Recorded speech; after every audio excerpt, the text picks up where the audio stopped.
Boa tarde para você que nos acompanha a partir de agora aqui na TV Com, canal 36 da NET, Notícia na Tarde. Começamos às 2h. Já acabou aquela praga, né, do horário de eleições, né, do horário político no rádio. Então a gente começa agora, voltamos a começar o programa às 2h, não mais 2h15, 2h13, enfim. E 2h começamos na CBN e desde já na parceria da TV Com, seguimos na CBN Diário também. O Tony Eduardo está aqui conosco, é instrutor de tiro, especialista em segurança. O cara não é pouca porcaria, como dizia minha avó, porque é instrutor da polícia na China, é instrutor, enfim, o cara trabalha com defesa pessoal e está aqui conosco. E é um defensor, um crítico, né, do Estatuto do Desarmamento, alegando que o cidadão ele tem o direito de se defender. E uma sociedade em que a possibilidade controlada de o cidadão comprar uma arma, essa sociedade está mais segura na ótica do Tony Eduardo, que está aqui conosco. Está mesmo, Tony? Boa tarde. Boa tarde, Renato. Mais uma vez aqui, um prazer. Se não estivesse mais segura, as armas, infelizmente, vão estar sempre nas mãos dos maus, dos facínoras. Enquanto não conseguimos tirá-las das mãos dos maus, tem que haver armas nas mãos dos bons. Pai, deixa eu te provocar aqui, tá? Meu papel é de provocador. Novidade. Mas não tem muita gente de bem, ou muita gente do bem que de repente faz uma porcaria e acaba matando a mulher em casa e tal. O jornalista aquele, o Pimenta Neves, né? Era um cara, uma figura aí, um renome internacional, era um baita cara, de repente a mulher não quis mais saber dele e deu um tiro nas costas dela. O primeiro-ministro inglês, certa vez, citou, né, Renato, uma citação muito famosa: é impossível legislar contra a loucura. Então a pessoa num surto psicótico, num ato de loucura, ela comete um crime, seja com uma arma, com uma faca, com a mão, né, com estrangulamento. E se não fosse arma, seria com outro objeto? Seria com as próprias mãos, que é o que mais mata, na verdade, né? Sim. E quando enfrentamento de pessoa, né, uma pessoa contra outra, a própria mão mesmo, o próprio esganamento, né, a pessoa mais fraca que você. Sim. Então, a maldade a gente não consegue prever, infelizmente, né? A loucura, a maldade. Mas, voltando àquele primeiro ponto que você parou de me provocar, nós ainda precisamos, na nossa atual sociedade, de armas na mão de pessoas boas. Nós aqui estamos falando de questão da criminalidade, questão, né, do uso da arma contra uma pessoa malvada.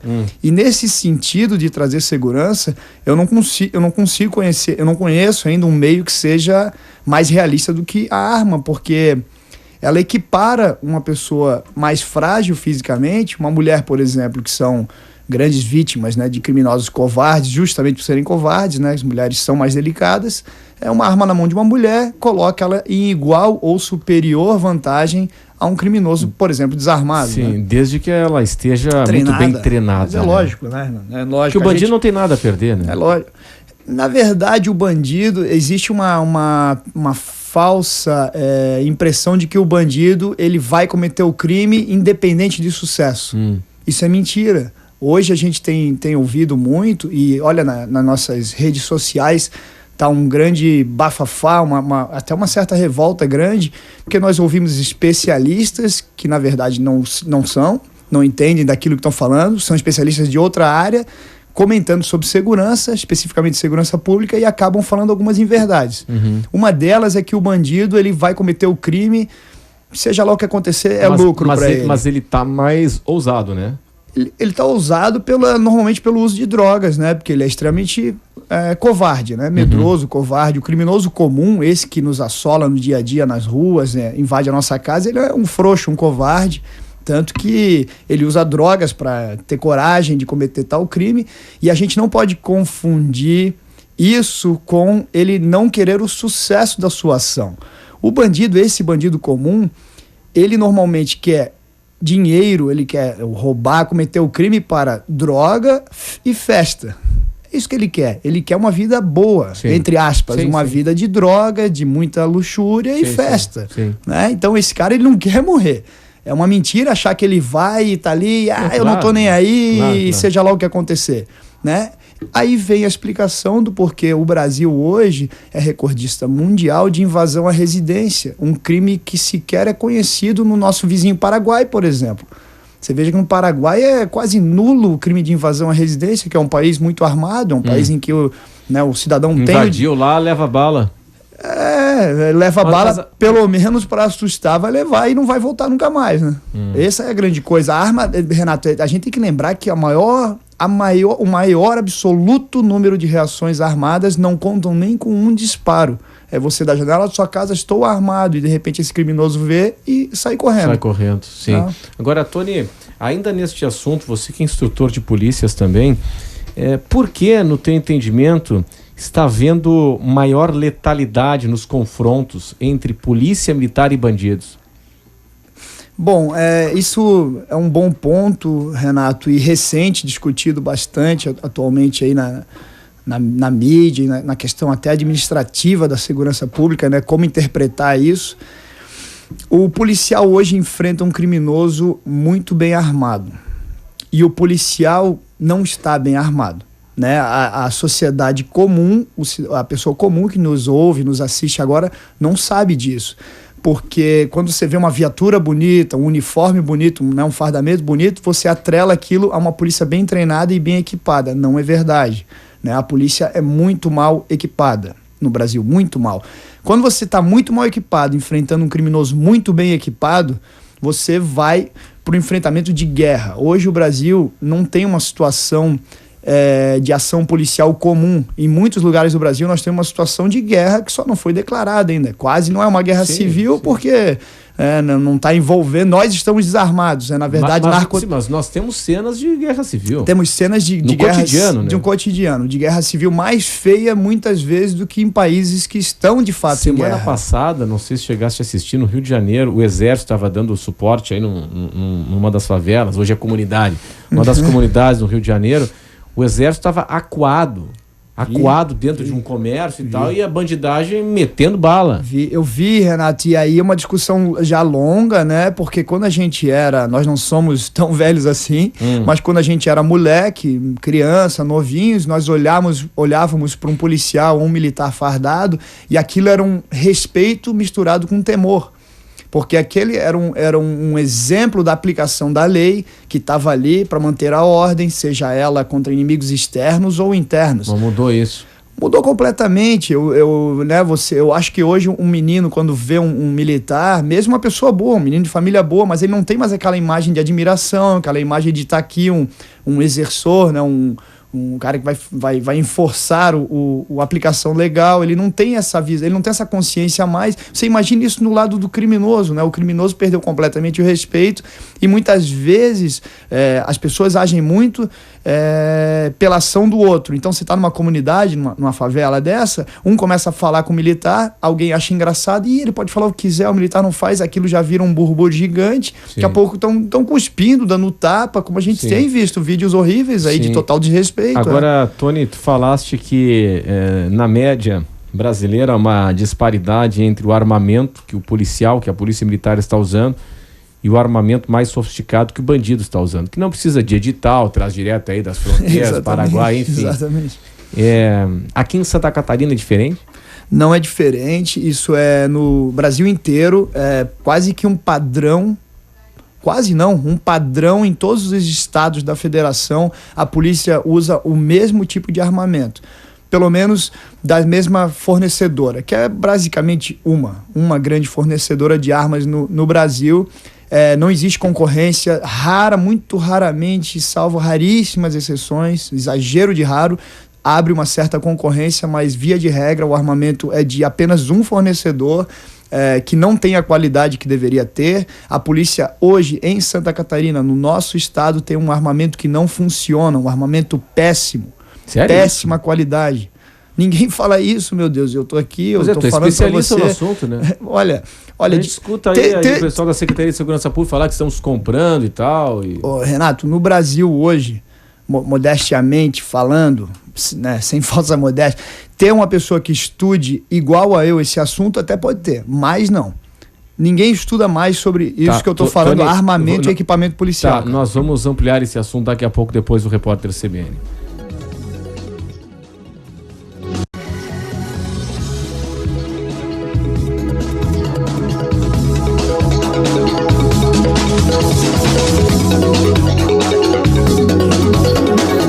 Notícia na tarde aqui na CBN Diário, estamos na TV Com também, 3 horas e 3 minutos, 28 graus a temperatura, recebendo o Tony Eduardo, que é especialista em armas, em segurança pessoal, instrutor de tiro, e está fazendo aqui uma denúncia muito séria, muito grave, e dizendo que o armamento utilizado pela Polícia Militar do Brasil e também aqui em Santa Catarina é de péssima qualidade. E em dissonância aí, em contrapartida, nós temos aí o bandido com material que ele traz aí da fronteira, traz do Paraguai, equipamento de ponta. Tony, a nossa Polícia Militar de Santa Catarina, você dizia, também enfrenta essa situação? As nossas polícias, né? As polícias estaduais, Sim. militar, civil, enfrentam... Tá, mas a nossa, como é que Sim, a nossa polícia militar e civil do estado utiliza um armamento não satisfatório. Para você ter uma ideia, Renato, recentemente isso está tão sério que o Ministério Público de São Paulo, que a Polícia Militar de São Paulo usa o mesmo armamento, declarou que as armas utilizadas pela PM de São Paulo são inseguras. O Ministério Público de São Paulo, olha só, ele interagiu. O que acontece? Por que inseguras? O cara aperta e ela não dispara? Não, basicamente ela tem um defeito. Tá, o defeito tu vai me falar daqui a pouco, te peço licença. O Oswaldo Sagaz está em contato aqui conosco, Leda Lima, é isso? 3 e 4, Oswaldo Sagaz, qual é a informação, Sagaz? Boa tarde. Oi, Renato, boa tarde a todos que acompanham a programação da CBN Diário. Renato, acontece neste momento, começou agora há pouco, aqui no prédio do tribunal, na verdade, regional. A gente está com um probleminha de comunicação, depois o Sagaz busca um melhor posicionamento para a telefonia móvel e retorna em melhores condições. Vamos esperar um pouquinho, daqui a pouco ele volta então, Leda. Tony, o que acontece então na hora? Ela tem um defeito, um modelo específico, a pistola, por exemplo, esse modelo específico 24-7 é uma pistola bastante utilizada. 24-7? Tá. 24-7 é uma pistola bastante utilizada. Esse modelo específico tem basicamente um erro de projeto. Tá, eu vou te interromper de novo aqui, desculpa. Vamos lá. Oswaldo Sagaz, o que está acontecendo? Renato, me ouve agora? Mais ou menos. Vamos tentar aí pertinho de uma janela, se possível, Oswaldo Sagaz. Vamos ver se melhorou agora então. Renato, tá me ouvindo agora? Sim, tá ótimo. Tá ok, Renato, eu estou acompanhando aqui no prédio do Ministério Público do Trabalho uma audiência de conversa entre o Sindicato dos Trabalhadores do Transporte Público da Grande Florianópolis, o Sintraturb, e também o que começa a administrar o sistema do transporte a gente não tem condições. Desculpa, Sagaz, a gente não está com qualidade de som aí, vamos voltar em melhores condições. Essa lixeira aqui é o nosso sistema de telefonia móvel no Brasil, né? Senhora. Meu Deus do céu, uma lixeira. Agora não vamos interromper mais o Tony. Hã? Você tá me ouvindo, Sagaz? Na verdade, Renato, com a questão... Não dá. Vamos fazer depois aqui. Tá, depois da entrevista do Tony a gente volta com o Sagaz. Tony, o que acontece na hora do disparo? Bom, esse modelo específico, por exemplo, que são vários modelos que têm defeito, mas esse específico tem um possível defeito de projeto do sistema de gatilho.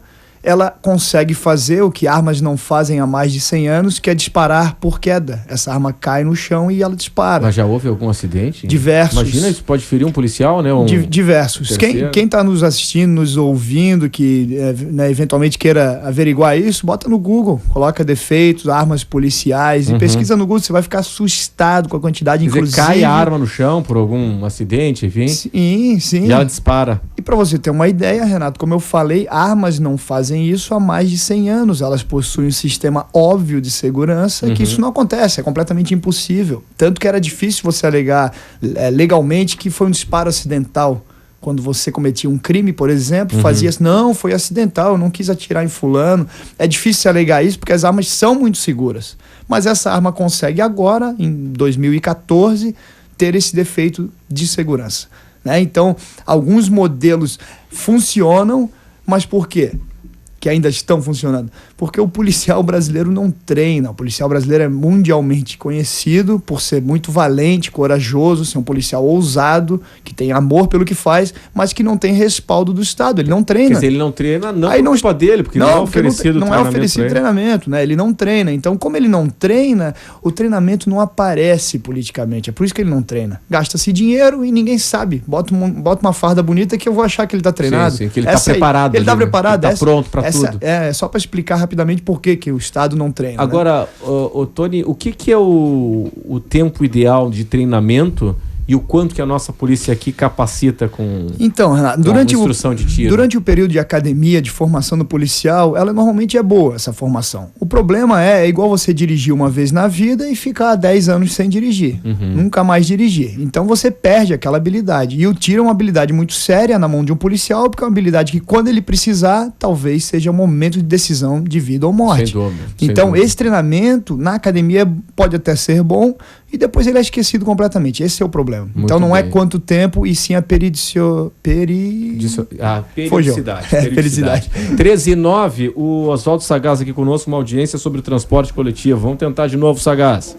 Agora sim, Renato, comunicação melhor, né, que eu estou no prédio do Ministério Público do Trabalho, Renato, acompanhando esta audiência de conciliação que está na mesa ali com o juiz neste momento, a audiência que começou agora há pouco, representantes do Sintraturb, o Sindicato de Cobradores e Motoristas, Prefeitura e também do consórcio Fênix, que ganhou a licitação e começa aí a administrar o transporte público, a operar, né, o transporte público a partir deste sábado, Renato. Cobradores e motoristas, eles estão insatisfeitos, entre outras coisas, com o aumento no período do intervalo de motoristas e cobradores, o que poderia, segundo eles, levar a perdas no salário da categoria. O Sintraturb, ele planeja aí uma greve já a partir desta segunda-feira, Renato, caso eles não saiam daqui com alguma possível solução sobre este questionamento, sobre este ponto, que é o intervalo de motoristas e cobradores. Essa audiência começou agora, Renato, nós não temos acesso às informações e nem o que está sendo discutido ali dentro, né? Ela acontece a portas fechadas, a gente acompanha aqui do lado de fora qualquer novidade, a gente volta a informar o ouvinte da CBN Diário, mas essa é a informação, Renato. Durante toda essa semana, cobradores e motoristas fizeram uma série de assembleias, cogitando a possibilidade de greve no transporte público a partir de segunda-feira, caso não saia aí uma posição que eles aceitem em relação a essa questão da jornada de intervalo de cobradores e motoristas do transporte público aqui da capital, Renato. Ô Sagaz, o que eles querem com relação à interjornada, o intervalo, enfim, eles querem reduzir esse intervalo? Isso, Renato, eles querem reduzir esse intervalo. Na verdade, o acordo que já foi feito nas audiências que a gente acompanhou nos últimos meses aqui na capital, na audiência que aconteceu no prédio do Ministério Público do Trabalho, já ficou decidido que motoristas e cobradores teriam aí uma jornada de intervalo de 1 a 2 horas, né, podendo aí ser questionado durante esse período, de 1 a 2 horas. Na verdade, eles querem uma diminuição dessa jornada de trabalho. Eles querem parar apenas 15 minutos ou fazer aí umas paradas nesse intervalo, né, de até 1 hora. Na verdade, o consórcio Fênix, né, os empresários, eles querem que esse intervalo seja feito entre 1 e 2 horas, coisa que o sindicato não quer, na verdade. Então, o questionamento está sendo esse com o juiz. A gente acompanhou o comecinho ali da reunião, esses pontos já foram levantados ali, tanto pela categoria como também pelo consórcio Fênix. Há aí um desacordo, na verdade, de cobradores e motoristas sobre esse intervalo de jornada aí de cobradores e motoristas. Bom, e se não houver esse acordo, a turma está ameaçando aí com greve a partir de segunda-feira. Pois é, Renato, mais uma vez a gente aí acompanhando essa mobilização do transporte público, pelo menos foi essa posição dada pelo sindicato, né? Eles já vêm fazendo aí uma série de reuniões ali do lado do terminal de integração do Ticem, ali no centro, enfim, já sinalizando essa possibilidade, caso não saia uma notícia boa dessa audiência de hoje. Obrigado, então, Oswaldo Sagaz, pela informação. 13h13. Então, seguinte, que cenário é esse que a gente vive, hein? Possibilidade de greve no transporte coletivo a partir de segunda-feira.